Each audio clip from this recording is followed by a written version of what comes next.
Hey, in this video we're going to be talking about painting and window installation and some of the lessons learned along the way there.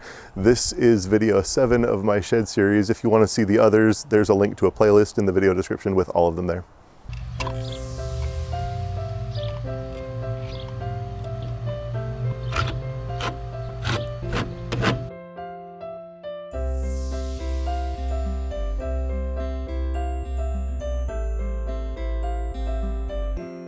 One of the unexpected bonuses of ordering my equipment, ordering my supplies, my materials for the shed is when they delivered it, they included free paint, plastic, cover, prep stuff. All this stuff was just the wrap that I got on my materials, my supplies. And so I decided to shred it apart and covered up my rocks and things so that they don't get paint overspray on it. So gee whiz, thanks.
Two buckets of paint was the perfect amount, enough to give me a little bit of anxiety that I needed to go back for a third bucket to cover 5 square feet of unpainted shed.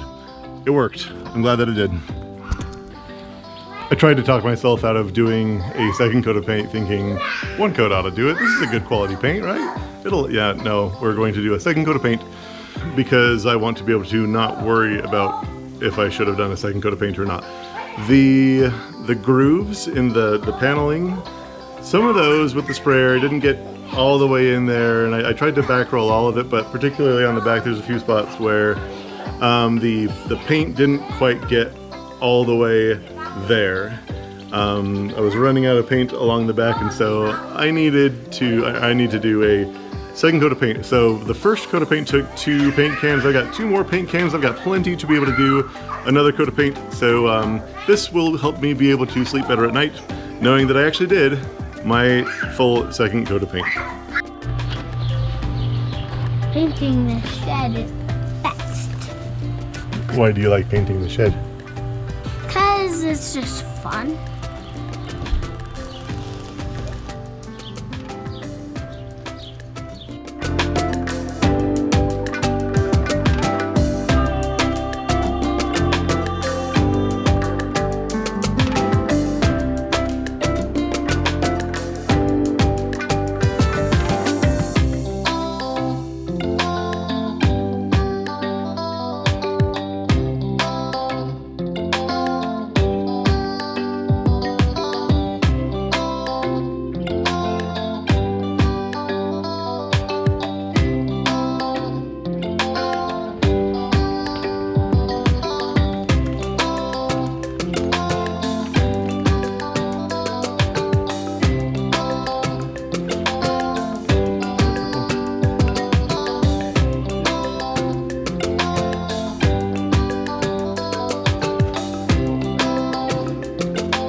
Okay, I guess I should see if the window actually fits in here because I haven't actually tested it yet. Probably should have done that when I framed the thing.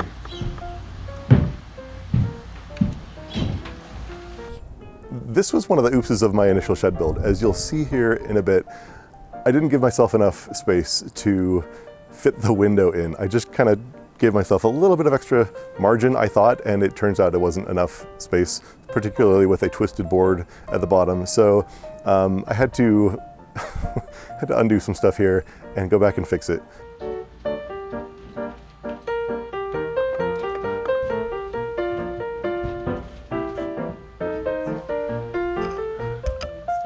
Old stuff on here. I acquired this window for free on the local classifieds.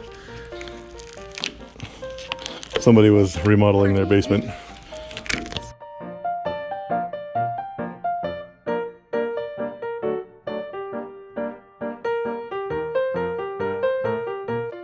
If you are strictly following along on my plans with the window size that's in there, you won't have to deal with this because there's an extra wiggle room margin built in there now to prevent this problem.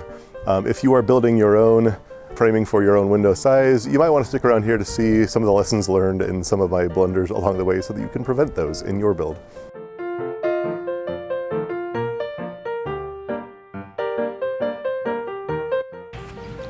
I never bothered to measure the window and actually dry fit my window in there. I measured the window.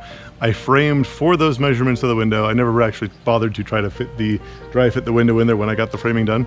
That didn't happen, and so now I have to deal with the consequences of my own stupidity and my own inactions again. So that's the window that I got. Great, I based my framing off of that, but I didn't give myself enough margin on each side, which means that, so I gave myself a little bit of margin, but it wasn't enough, okay? So when I measure the distance side to side, it matches this side to side, which, you know, doesn't let it just slip in. Top to bottom is actually a little bit worse. Top to bottom, there's this much space. It's too short here, right?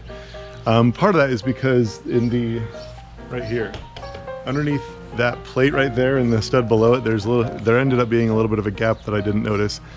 So that closed off some of the space there, therefore I don't have space for my window. So now I get the fun opportunity of taking off this sealant stuff, taking my circular saw, trimming off the edges here, cutting it down, and re-sealing it back up again and fitting my window in there.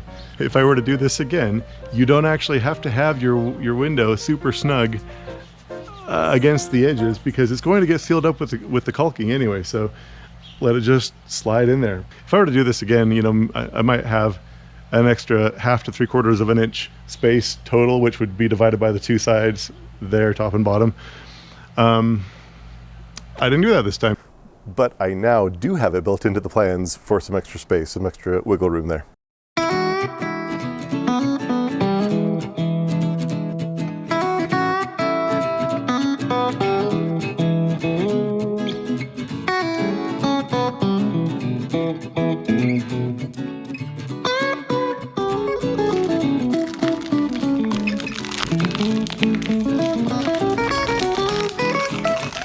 I don't want to spend too much time on this since you won't have to be doing this, but just for the sake of understanding my shed's story and the build there, I did have to remove the window flashing there and the sticky stuff underneath it.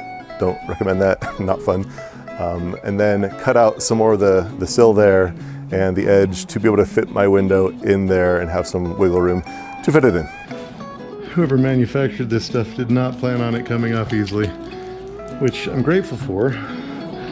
I don't blame them for that. It's just not working out particularly well in my scenario, but my scenario is because I did stupid stuff.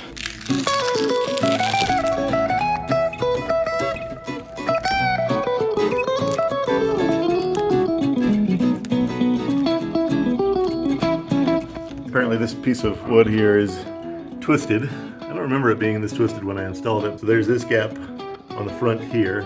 There's a gap on the back side. So yeah, it's twisted. It's a twisted piece of wood. And that's about the amount that it's actually short from fitting in. Again, I should have given myself more of a margin, but I think I might just leave it in there and then just cut off this front bit right there for the window to sit in down low. And I'll probably just like reinforce this with 2x4s here, and then another 2x4 on the top. Since I'm cutting this one away a little bit on the front, I'll probably just put in another couple 2x4s in here to kind of hold that up. And boom, just like that, I now have my overkill framing in place. Again, because I'm going to chop down on this board on the other side somewhat aggressively so that I don't have to do this again.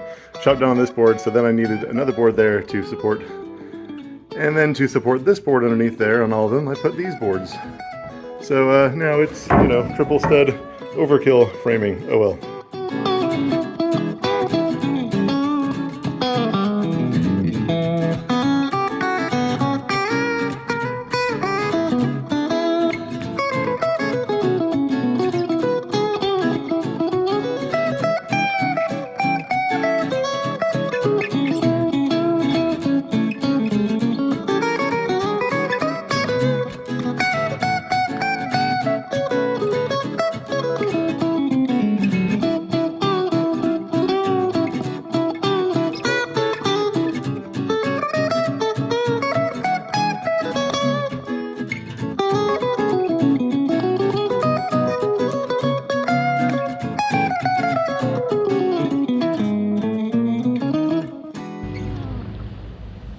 The window's in. Here's the result of that. It ain't pretty right now because I haven't put trim on it yet, but it's in there.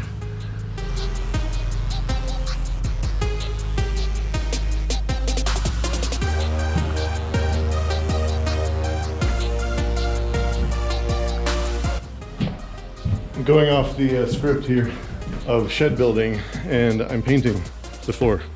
So this is a bucket of the reduced, oops, we made some wrong paint, and I got it for cheap, and so I decided that rather than just having a bare wood floor like this, I would give it some layer of paint to provide some protection to it. I don't know if it's actually super necessary or even valuable, but I'm gonna do it. To prepare for this, all I'm doing is I'm just taking some old drywall tape, this stuff, and just stapling this up every now and then to the edge so that I don't get it on there, just for, you know, aesthetics reasons. I'm vacuuming it out right now so that it'll be relatively clean. I'm under no impression that this is going to be a lovely, finished, smooth, like the paint can type of a finish. What I am hoping is that it maybe prevents some peeling of the wood and just provide some protection against water as things, you know, go in and out in the winter and the snow. It'll provide some protection to the floor.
What happened to the floor?